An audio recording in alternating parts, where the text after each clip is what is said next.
બનાસકાંઠામાં ઠાકોર સમાજે બંધારણ બનાવીને બંધારણને 1 મહિનો વીત્યો, પરંતુ આ બંધારણનું હવે ઉલ્લંઘન થયું હોવાના વિડીયો સોશિયલ મીડિયામાં વાયરલ થયા અને આ વિડીયો ઝાબડિયા ગામના હોવાનું સામે આવ્યું અને તેમાં સિંગર ગબ્બર ઠાકોર અને અર્જુન ઠાકોર સામે વિવાદ ઊભો થયો છે. આજે સમાજે ચીમકી આપીને આ ગામમાં આવીને તેમને સમાજનું બંધારણ તોડવા બદલ તેમના સામે કડક નિર્ણય લેવાની વાત કરી છે. ત્યારે ઈટીવી ભારત ઝાબડિયા ગામે પહોંચ્યું છે અને આપણે ગબ્બર જે ઠાકોર છે, સિંગર છે, તેમના સાથે વાત કરીશું કે બંધારણ કેવી રીતે તૂટ્યું, એ બંધારણ તોડવા પાછળના કારણો શું છે અને સમગ્ર વિવાદ બાબતે તેમના જોડે ચર્ચા કરીશું. શું કહો છો, બંધારણ તૂટ્યું તેમાં વિડીયો સોશિયલ મીડિયામાં વાયરલ છે, આપ ખુદ ડીજે ઉપર ગાઈ રહ્યા છો, શું કહેવા માગો છો, બંધારણ તોડ્યું છે તમે? તો પહેલાં તો બધાને જય સીતારામ બાપા, જય ઠાકોર. તો અમે પહેલી તો એ વાત છે કે અમે કોઈ બંધારણ તોડ્યું નથી. જે સમાજના મુદ્દા હતા, હોળ મુદ્દા, એ અમે વાંચ્યા છે. અને પહેલી તો વાત એક કે સમાજ એક તો બંધારણ કેમ બે? અમુક બંધારણ આ બાજુ કરે, અમુક બંધારણ આ બાજુ કરે. અમારા વિસ્તારની અંદર 2 બંધારણ થયા, તો અમારે કયું બંધારણ પાડવું? અમારું 42 ગોળ છે, એની અંદર ફર્સ્ટ લખેલું છે કે તમે ઘરે બિંદાસ ડીજે વગાડી શકો, ગરબા કરી શકો, લાઈવ કરી શકો. ફક્ત તમે જો જોન જાય ડીજેમાં તમે ના લઈ જશો, તો આપણે નહીં લઈ ગયા.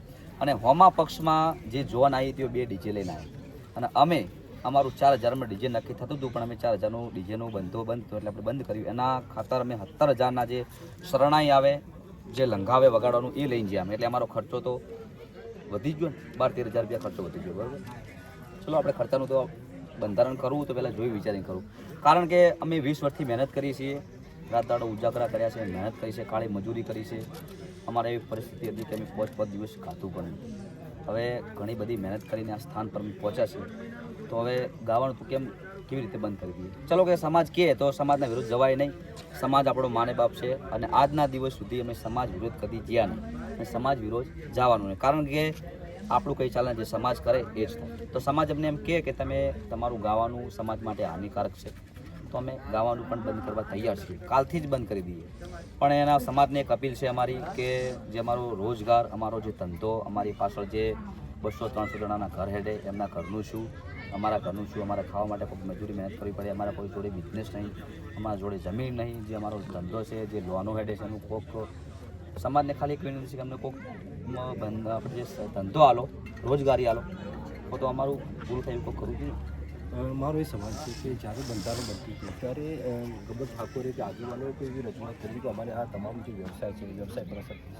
હા, જે અમારા ગામમાંથી ઓગળ બાપાએ મિટિંગ હતી, ત્યાં જ્યાં હતા 5 લોકો, પણ એમને આવીને પછી અમને કંઈ જણાવ્યું નથી. કોઈ અમારા ગામમાં મિટિંગ કરી નહીં કે ભાઈ વરઘોડો કરવો કે ના કરવો, કે ડીજે કે ના કરવો, કે કોઈ. અને જે અમારા કાકાના છોકરાના લગ્ન હતા, અમારા કાકાએ આખું ગામ ભેળો કરવાનો પ્રયત્ન કરે, 5-6 દિવસ મહેનત કરી, પણ કોઈ ભેળું થયું નહીં. અને જે 5 જણા જ્યાં હતા એમને અમને કહી દીધું ફોન કરી કે તમે તાર વરઘોડું કરો. વરઘોડું કર્યા પછી બીજા દિવસે જે 5 જણાએ અમને કીધું, એ 5 જણાએ જ આગેવાનોને કીધું કે એમને સમાજનું બંધારણ તોડ્યું છે. કે જે અમારા ગામના 5 આગેવાન છે એમને પણ 2 બાજુ પેલું કરીશ. કેમ કે જો ગામ હોય, ગામમાં વિરોધી હોય, અને આ દુનિયામાં એવો કોઈ માણસ ના હોય કે એના વિરોધી ના હોય.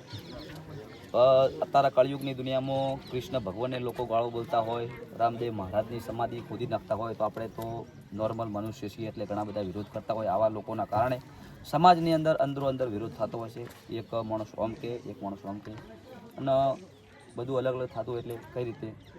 અને સમાજ કહે છે ચલો બંધ કરી દઈએ. સમાજમાં આ પણ બંધો લાવવો જોઈએ. મેન બંધો જેટલો અમારો વિરોધ કર્યો, આ મેન જે સમાજની અંદર જે મુદ્દા લાવવા જોઈએ, બંધારણ બાંધવું જોઈએ, એ બંધારણ મેન જે મુદ્દો છે એ મુદ્દો તો અંદર છે નહીં. જેટલો અમારો વિરોધ કર્યો એ મુદ્દો લાવો. ગુજરાતની અંદર દારૂ બંધ કરો. ગુજરાતની અંદર બધા કરતાં વધારે સમાજ ઠાકોર છે. જવાન છોકરા દારૂ પીને મરી જાય છે, એમની પત્નીઓ વિધવા થઈ જાય છે, બાળકો રખડી પડે છે.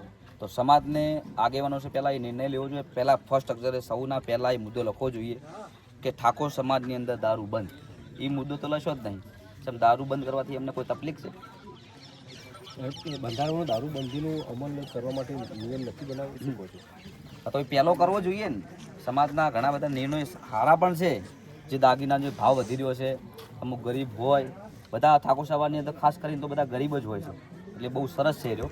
પણ અમુક એવો બંધારણ હોય તો એની પાછળ વિચારવું પડે ને. સાઉન્ડ કેટલા ગુજરાતની અંદર 10,000 જણા સાઉન્ડવાળા હશે, 5-6 હજાર જણા, 10,000 જણા વગાડવાવાળા હશે, ગુજરાતના તમામ ઠાકોર સમાજના કલાકારો કમસે કમ 5000 હશે. તો એમના ધંધાનું શું અને સમાજના દીકરાને રોજગાર આપે, રોજગાર છીનવી થોડું લે. એટલે સમાજને એ પણ વિચારવું જોઈએ કે આમનું શું થશે પછી નિર્ણય. કારણ કે મોદી સાહેબે નોટબંધી કરી દીધી હતી તો 6 મહિનાનો ટાઈમ આપ્યો કે તમારા જોડે જે પૈસા છે એ પૈસા તમે બદલી શકો છો. અને મોદી સાહેબ એમ કહે કે ચલો કે આજથી જ બંધ તો પૈસાનું શું, એટલે આમ ટાઈમ આલવો જોઈએ. કોઈ પણ ધંધામાં કોઈ બી પાછળ વિચારવું જોઈએ કે આમનું શું થશે. સમાજના આગેવાન એવું કહે છે કે ભાઈ સમાજ વિકસિત થાય અને સમાજના લોકો શિક્ષણ તરફ આગળ વધે તે બાબતના બંધારણના નિયમો છે. આ નિયમોને લઈને શું કહેવું? હા, સમાજને શિક્ષણ માટે તો આપણો સમાજ અમારો શિક્ષણમાં બહુ પાછળ છે. તો ગામે ગામ લાઇબ્રેરી બનાવો, શિક્ષણનું બંધારણ બાંધો અને સમાજને આગળ લઈ જાઓ. તો અમે સમાજ જિંદગીભર સમાજ સાથે જ છીએ. અને ગુજરાતની અંદર એવી કોઈ મિટિંગ નહીં કે અર્જુન ઠાકોર, ગબ્બર ઠાકોર સમાજની અંદર મિટિંગમાં ના આવ્યા હોય ને કોઈ જગ્યાએ એવું શિક્ષણનું એવું લાઇબ્રેરી બનતી હોય કે અમારો ફાળો ના હોય. કારણ કે સમાજ વિરોધ કરી જવાય ને, સમાજ કરે એ જ થાય. મારું એ કહેવાનું થાય છે કે જે હિસાબથી આ ડીજે સહિતના ખોટા ખર્ચાઓ પર અમલ કરવાનો છે, એમના નિર્ણય મૂક્યા છે, પ્રતિબંધ કર્યો છે. તો આ ખરેખર ડીજે અને સહિતના ખોટા ખર્ચાઓ બંધ થવા જોઈએ, તમારું શું માનવું? હા, ખોટા ખર્ચા બંધ થવા જોઈએ. ડીજે ચલો કે ડીજે બંધ કરાયું, ડીજેનો ખર્ચો 5000 6000 એવો થાય છે. અને ડીજે બંધ કરવાની એના બદલામાં બીજું ચાલુ કર્યું, શરણાઈ લંઘા બંગા, તો એનો ખર્ચો 17,000 થાય છે અને ડીજેનો 5-6000 થાય છે. તો હવે ખર્ચો શેમાં વધ્યો? તો સમાજને હું ડૂબવાનું પેલું થયું ને. 17,000 ખર્ચો કરવો કે 5000 ખર્ચો કરવો? તો બીજા જે સોશિયલ મીડિયામાં તમને સમાજ બહાર કરવા પોસ્ટો વાયરલ થઈ, ક્યાંક સભ્ય પ્રકારે તમને બોલવામાં આવ્યું છે સોશિયલ મીડિયામાં, એ લોકોને શું કહેવા માંગુ છું? એટલે એમાં તો એવું જ કહીશ કે આ કળિયુગની દુનિયાની અંદર ભગવાનને લોકો ગાળો બોલતા હોય. આપણે મનુષ્ય છીએ નોર્મલ, એટલે આપણે ઘણા બધા લોકો વિરોધી હોય, બધા લખતા જ હોય. એટલે બધું આ કળિયુગની દુનિયામાં બધું ચાલતું રહે છે. કોઈ એક માણસ આપણે એવું કે આપણે બધાને ગમીએ અને બધાને ના ગમીએ એવું તો કોઈ હોય નહીં. એટલે અમારા વિરોધી હોય પોસ્ટો ચડાવતા હોય કે ગદ્દાર છે, કોમ છે, તેમ છે. તો અમે તો એવું એટલું શું મોટું કાર્ય કરીને શું છે કે આટલું બધું અમન સમાજ છે, ગદ્દાર છે, આ તે છે.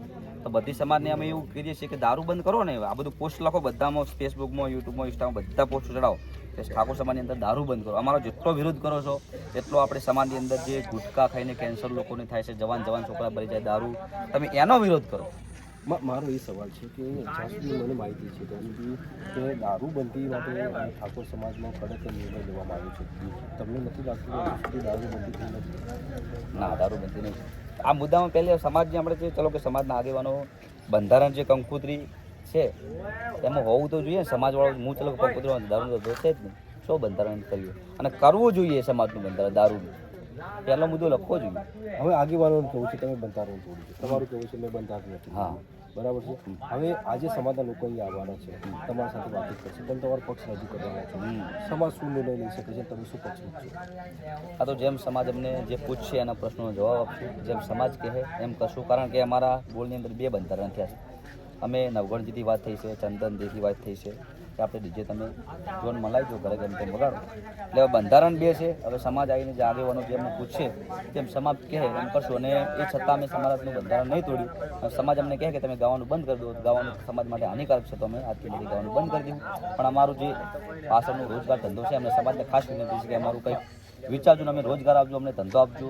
કારણ કે અમારા લીધે ઘણા બધાના ઘર ચાલતા હોય છે. તો આ હતા આપણા સાથે ગબ્બર ઠાકોર સિંગર, જેમનું કહેવું છે કે મેં બંધારણ નથી તોડ્યું, વિરોધીઓના કહેવાથી આ કર્યું, પણ એમાં બંધારણ 2 છે તેવું તેમનું કહેવું છે કે 2 અલગ અલગ બંધારણોના કારણે આ પરિસ્થિતિ ઊભી થઈ છે. એક તરફ પાકિસ્તાને આ બંધારણ પહોંચ્યું છે અને બીજી તરફ બનાસકાંઠામાં જ આ બંધારણનો વિવાદ ઊભો થયો છે. આ બાબતે હવે સમાજ નિર્ણય લેવાનો છે. આજે સમાજ જાબડિયા ગામે પહોંચે છે તે પહેલાં ગબ્બર ઠાકોરે કહ્યું કે અમે પણ અમારો પક્ષ રજૂ કરીશું. આ બાબતે હવે સમાજ શું નિર્ણય કરે છે અને બંધારણનો કેવો પરિણામ છે? અહીં પરમાર, ETV બનાસકાંઠા. ચલો.